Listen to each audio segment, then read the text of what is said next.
La police française vient de nous dire, le préfet a envoyé un message, il n'y a plus de concert, le concert est annulé, le peuple congolais a vaincu,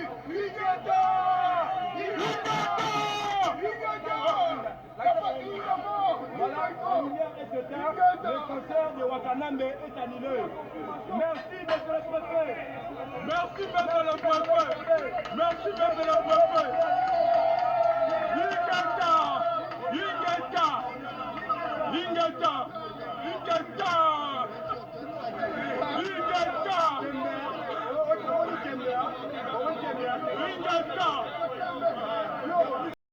Bien-aimés dans le Seigneur, et tous les Congo, Bobo Messeni, à chaque tongo, il y a un petit déjeuner, to kola la kolamuka eza activité, nzamba zo lokumu tous les bon na petit déjeuner, to na Sentinelle TV, ici quand pour la nakaba sango Congo, intercession, ba prière, matéa, makambo bele bele. Ndeko moko a bengi nga tuninga bi pasteur matéa dimanche au tiers, bato moko bazoye mondire ba protestant, on dirait ba catholique, ils ont l'église nini. So bolandi matéa wana bomona ke na kati ya matéa wana na quel kola un messager a qui ko corriger l'erreur eza na kati église.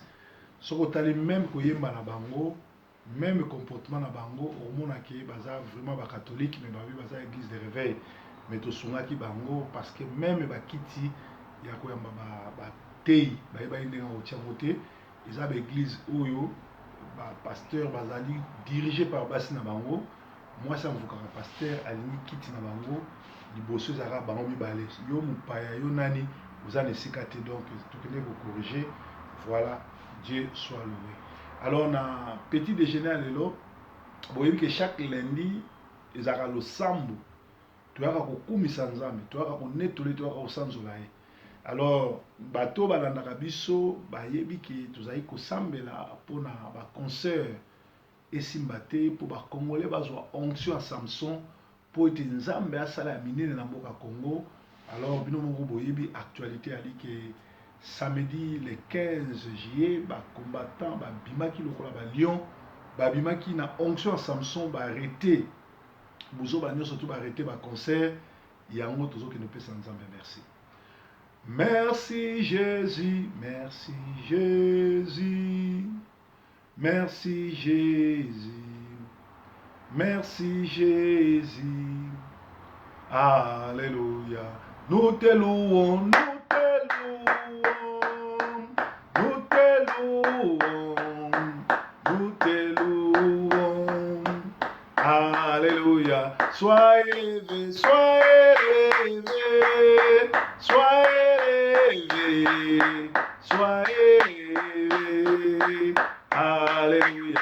Nous t'acclamons, nous t'acclamons, nous t'acclamons, nous t'acclamons, alléluia. Ozanzambe, Ozanzambe, Yesu Ozanzambe, Ozanzambe, alléluia. Les rois, les rois des rois, les rois des rois, les rois des rois, alléluia. Totomboli mongongo, toke kopesa nzambe merci, toke konetola ye kosanzola ye kokumisa po azali nzambe malamu, azali oyo abatelaka, ozali oyo atombolaka, azali mozalisa likolo na nse. Comme on est Adonai, comme on est El Shaddai, comme on est Narcisse de Saran, comme on est Cèdre de Liban, comme on est Nzambe Malam, Yé Mobateli Malam, Yé Mosumina Kokamwa, Totondieu, Tokumisio, Tonetolier, Nzambe Mobateli, Nzambe Monetoli, Nzambe Namawa, Mozalisi na likolo na nse, liboso na ye azalite, simane pa azalite, yende azali roi des rois, yende Nzambe Akimia, babenge Jova Shalom, Yende Jova Nissi, Yende Jova Rafa, yende éternel des armées to netoli to sanzoli nzambe mobateli motomboli nzambe nini atombolaka lokola yo nzambe nini anetolaka lokola yo topesi yo merci mpo oza nzambe malamu topesi yo merci mpo mimonisami na mboka Congo topesi yo merci mpo ete opesi bacombattant onction ya Samson batelemi lokola bato moko badefie complot international bastoppe concert mpe bacombattant bazwi victoire kaka yo nde okoki kosala boye kaka yo nde okoki konetola kaka yo nde okoki kopambola kaka yo nde okoki kosanzola kaka yo nde ovisitaka peuple na yo oza nzambe malamu oza mobateli malamu oza mosungi na kokama oza motomboli tonetoli yo yawe tosanzoli yo yawe kumisama na yo netolama na yo sanzolama na yo nzambe na banzambe nzambe mobateli nani yango akokani na yo nani yango abatelaka lokola yo kumisama na yo netolama na yo tosanzoli yo nzambe malamu obongwani te yawe papa yo bongwani te yawe papa nalola yo bongwani te yawe kita osala yo bongwani te yaolakaki okosala obongwani te yawe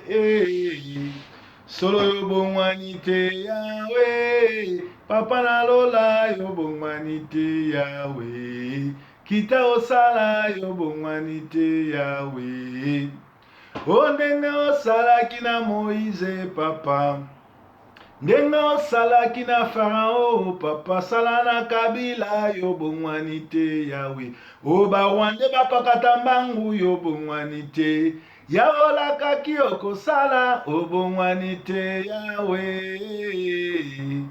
obongwani te yawe papa nalola yo bongwani te yawe kita osala yo bongwani te yawe o ndenge osalaki na Eli papa o ndenge osalaki na Jezabele papa sala lelo yo bongwani te yawe otoboma Jezabele yo bongwani te yaolakaki okosala obongwani te yawe obongwani te yawe papa nalola yo bongwani te yawe kita osala yo bongwani te yawe sembola loboko na yo kita osala po ozali nzambe na bibele ozali nzambe mokeli ozali mobateli motomboli yonde Adonai yonde El Shaddai yonde Narcisse de Saran yonde Cèdre de Liban to kumisio to netolio kembo lokumu masanzoli ezongi pana yo mobateli motomboli ezali yo yo opesi esengo na bacombattant yo opesaki courage na bacombattant yo osemboli loboko na yo mpona koexpose misala nyonso to ya barwandais na kati na Congo kobimisa kindoki na bakrime ya Kabila kolo tonetoli yo tosanzoli yo oza nzambe malamu etape ya nsima etikali osukisa crime na Congo ostope bakrime ya Kabila na Congo ojuge Kabila na groupe ya bato na ye nyonso oyo nyonso bakongolais comme étranger bazoyede ye kolo justice na yo esala justice na yo esala nzambe na mawa nzambe mobateli sembola loboko na yo mpo na mboka Congo sala justice mpo na makila nyonso batangisi na Congo nzambe yo ozali nzambe otikaka baoyo ya yo te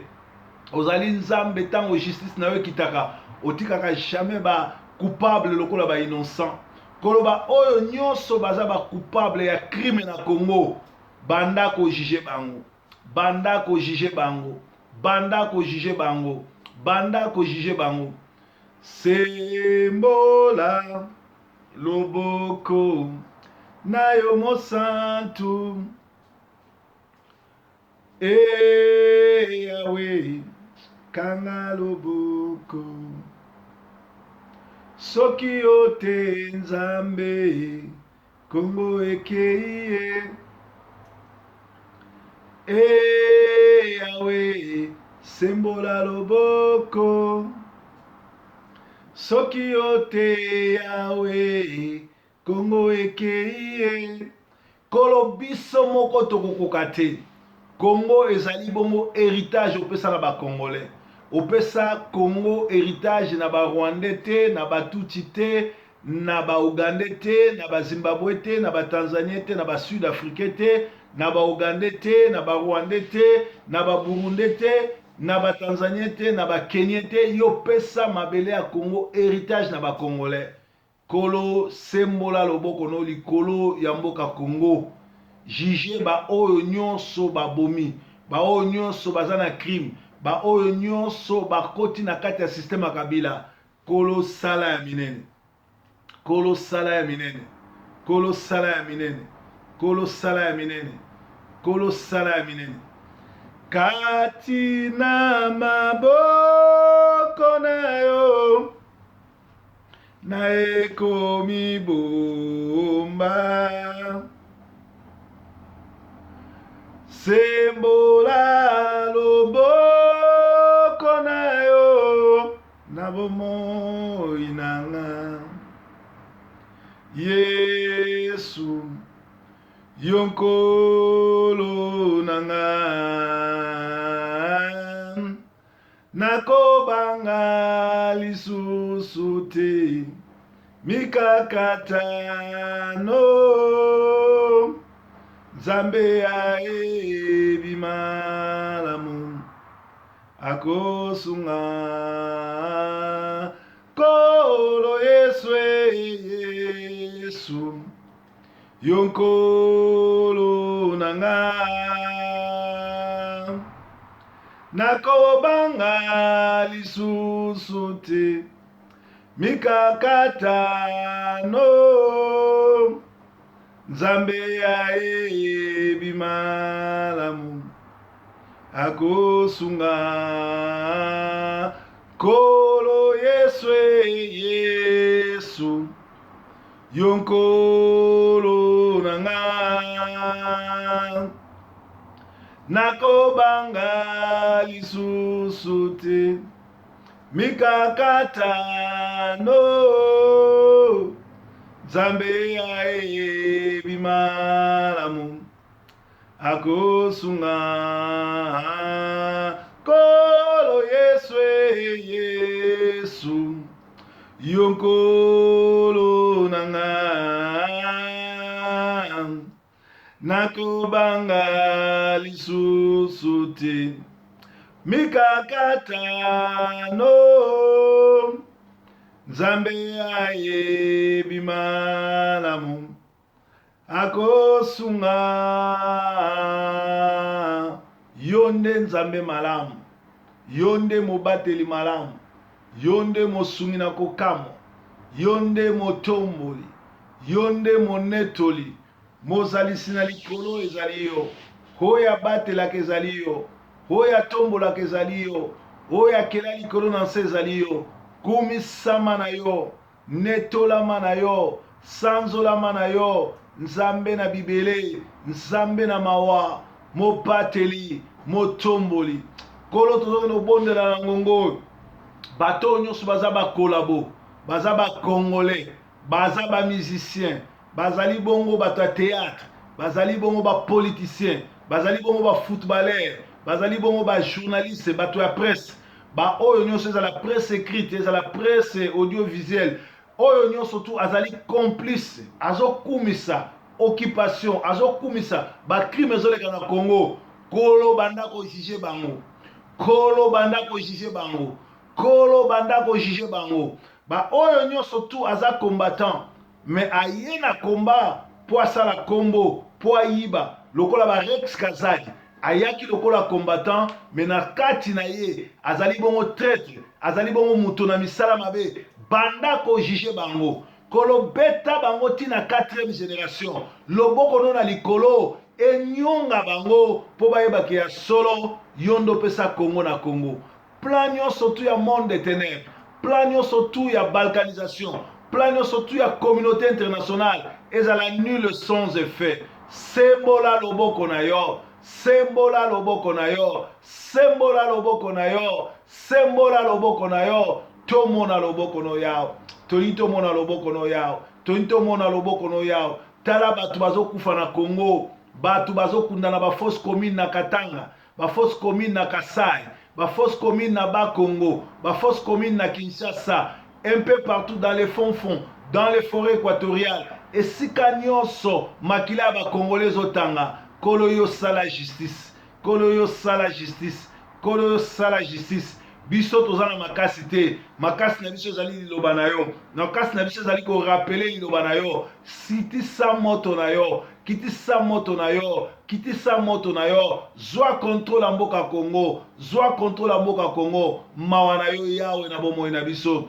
mawa na yo yawe na bacongolais éparpillé bao bazokima na nzela na ngola bao bazana bazamba bakima bandako bao bazozana banzela ya Congo Brazzaville bao bazana banzela ya kobima na bangi na wapi kolo sala ya makasi sala ya bikamwa bundela Congo bundela peuple na yo nsambe na bikamwa sala ya minene sala ya kokamwa sembola loboko na yo longisa biso yawe likambo oyo tobandaki yango na yo tozosukisa yango na yo toza na nzambe mosusu te omikaba yo moko ezali aloba likolo ya makila na yo osombi biso na makila na yo epurifie corps ame esprit na biso makila na yo etangaki po ete longola nyonso tu ya bilakeli mabe nyonso tu ya plan ya monde de ténèbres nyonso tu ya plan ya bato oyo bazali bongo baennemi ya Congo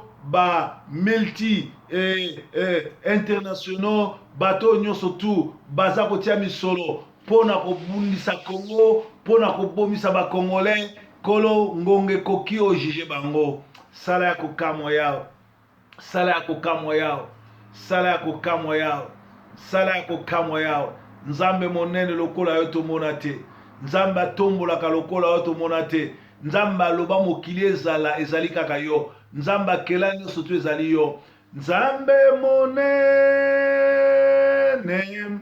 nzambe monene nzambe na ngayo mosusu azali te nzambe monene nzambe monene nzambe monene nzambe na ngayo kumba malibela o nzambe monene nzambe monene nzambe na ngayo kumba malibela nzambe monene nzambe monene nzambe monene nzambe na ngayo kumba malibela nzambe monene nzambe monene nzambe na ngayo kumba malibela nzambe monene nzambe monene nzambe monene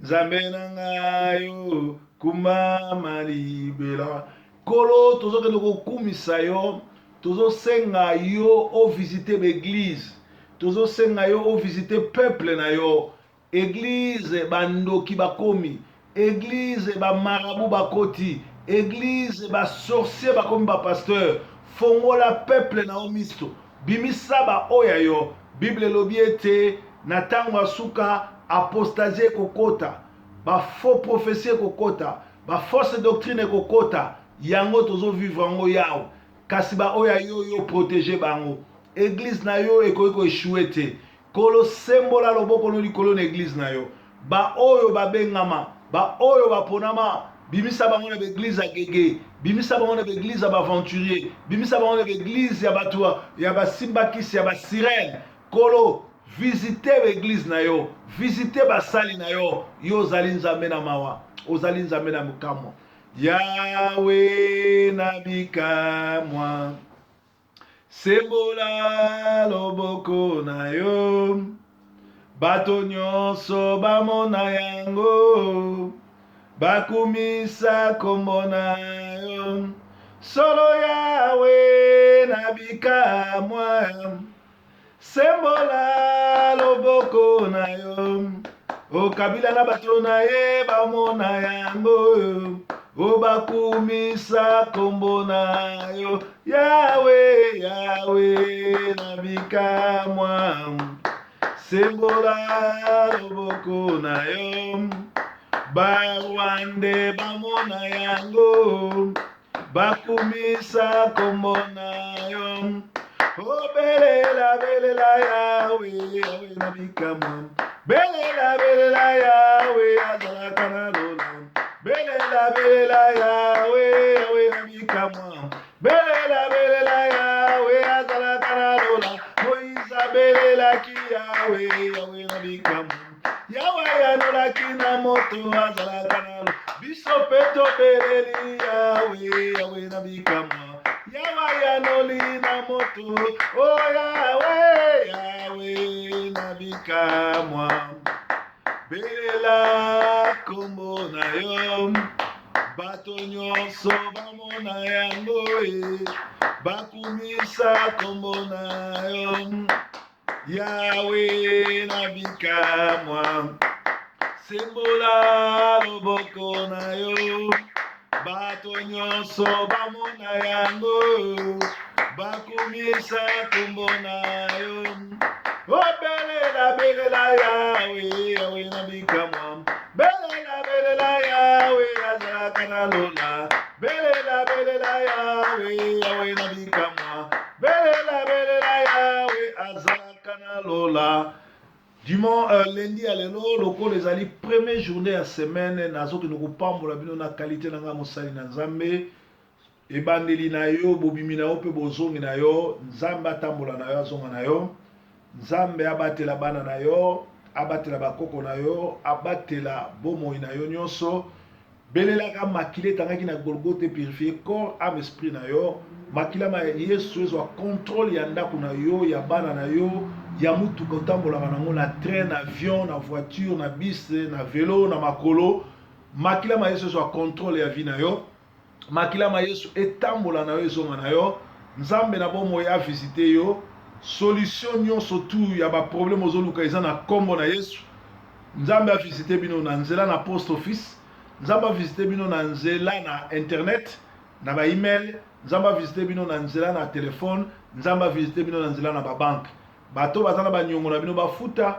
bato pe bozoteka na bango biloko to bosala bango business nzambe akutso na bato malamu bandoki bato ya mitema mabe bato ya likunya na ba communauté tozomona likunya mitema mabe ya bato bali komona mutu azo progresser te bato bali komona mutu azo avancer te toza na pembeni na bango tozolia tozomela na bango nzamba épargne yo nzamba akutso toujours na bato malamu pe nzamba pambola journée ya lelo tobondeli bongo na komona Yesu Kristo nzamba azwa lokumu anetola bino journée malamu ezalaki bongo losambo alendi Yesu aza mokonzi Yesu amobateli.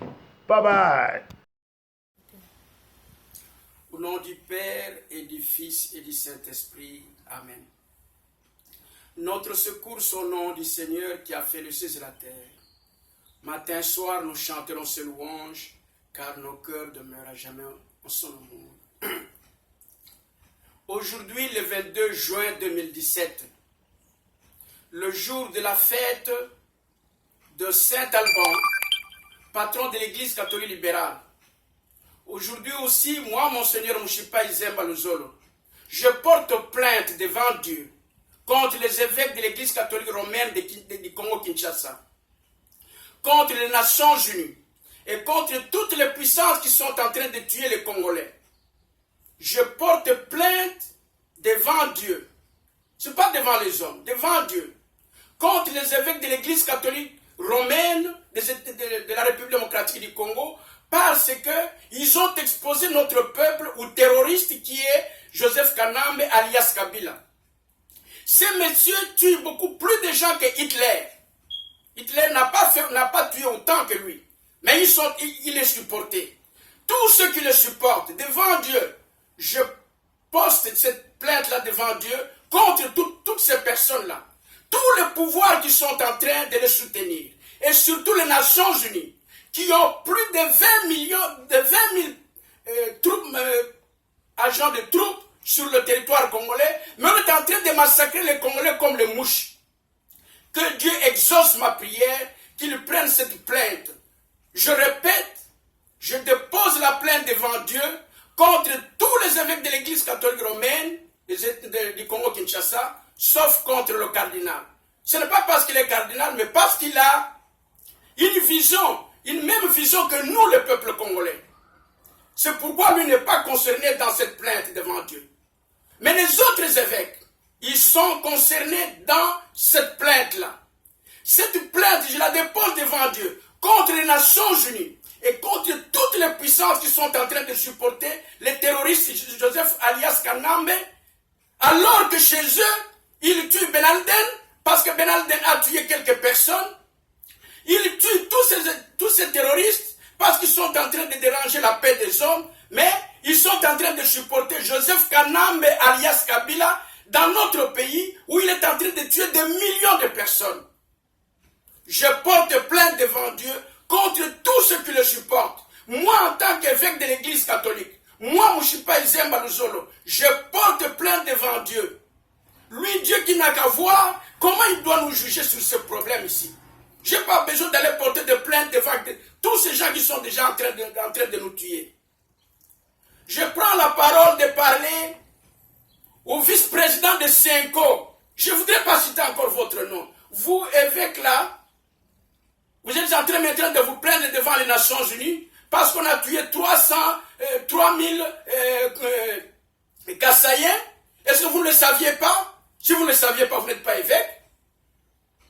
Avant qu'on arrive à tuer les gens au Kasaï, il y a déjà plus de 12 millions qu'on a tués au Kivu. Tout le Kivu est peuplé par les Tutsis avec votre participation. Ce que vous avez fait la participation de la manière que le terrorisme puisse entrer dans notre pays, alors que nous ne le voulons pas. Monsieur l'évêque, moi je vous dis bien que ne vous trompez pas. Nous avons déposé la plainte contre vous et contre tous vos collègues devant Dieu. Nous allons voir ce qui va nous arriver. Et nous allons voir ce qui va arriver. Dieu est juste. Il va donner la réponse. Le Congo est en train de se faire massacrer. Les Congolais sont en train de se faire massacrer. Et vous recevez la corruption. Au lieu de dire à Kanambe que ce n'est pas son temps, il a terminé. C'est un mercenaire rwandais. Il est venu ici avec l'aide de certaines puissances européennes. Et il doit partir. Vous ne voulez pas le lui dire. Vous lui avez encore ajouté un an. Voilà, tous ces massacres sont sur aussi votre karma. Vous, les évêques catholiques romains du Congo-Kinshasa et tous les prêtres qui ont participé à ce fameux dialogue, le karma là vous poursuit. Et moi je pose la plainte devant Dieu contre vous. D'abord, contre les Nations Unies, contre toutes les puissances qui sont en train de supporter ce terrorisme, alors que chez eux ils refusent le terrorisme. Donc le terrorisme est seulement bien pour tuer les Congolais. Devant Dieu, moi, en tant qu'évêque de l'église catholique, je dépose cette plainte devant Dieu contre vous tous. Voilà ce que je voulais vous dire aujourd'hui. Nous sommes le 22 juin, le jour de la fête de Saint-Alban. Saint-Alban, c'est lui qui est le patron de l'église catholique libérale d'une façon générale. Mais nous vous disons ceci, que ma parole est partie. Le prophète Isaïe avait dit, la parole ne peut pas partir et revenir sans rien faire. Donc elle part, elle va revenir, elle aura toujours des effets. Au nom du Christ notre Seigneur, Amen. Au nom du Père et du Fils et du Saint-Esprit, Amen. Merci.